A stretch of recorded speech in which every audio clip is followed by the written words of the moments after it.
জোরালো গুঞ্জন চলছে ঢালিউড কিং খ্যাত শাকিব খান ও ছোট পর্দার জনপ্রিয় অভিনেত্রী সাবিলা নূরকে নিয়ে।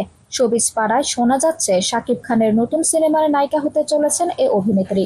এরই মধ্যে জানা গেছে ঢালিউডে প্রিয়তমা ও তুফান সিনেমার মতো ব্লকবাস্টার দুটি হিট সিনেমায় প্রথমে অভিনয়ের প্রস্তাব পেয়েছিলেন সাবিলাই। কিন্তু ওই সময় সাবিলা দুটি সিনেমাতেই অভিনয় করতে না বলেছিলেন।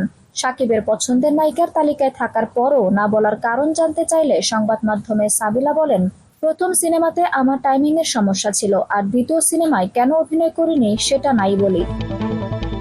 তবে দুটি সিনেমাতে অভিনয় করতে না পেরে এখন আফসোস করছেন অভিনেত্রী।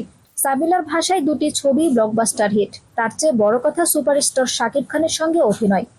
এটা আমার জন্য অনেক বড় বোকামি। ভবিষ্যতে অবশ্য এমন বোকামি আর করতে চান না সাবিলা। একটি বিশ্বস্ত সূত্র বলছে আবারও সাকিবের পছন্দের তালিকায় আছেন সাবিলা, তাই নতুন একটি সিনেমায় অভিনয়ের জন্য প্রস্তাবও পেয়েছেন তিনি।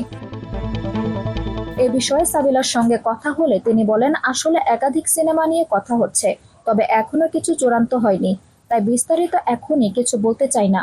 প্রসঙ্গত, এই মুহূর্তে শাকিব খানের প্রতিষ্ঠান বিউটি প্রোডাক্ট হরল্যান্ডের সঙ্গে যুক্ত রয়েছে সাবিলা। এই কোম্পানির র্যাম্পে হাঁটার সময় সাকিবের পাশে থাকতে দেখা গেছে অভিনেত্রীকে, তাই ভক্তরা বলছেন খুব শিগগিরই সাবিলা হতে চলেছেন শাকিব খানের নায়িকা।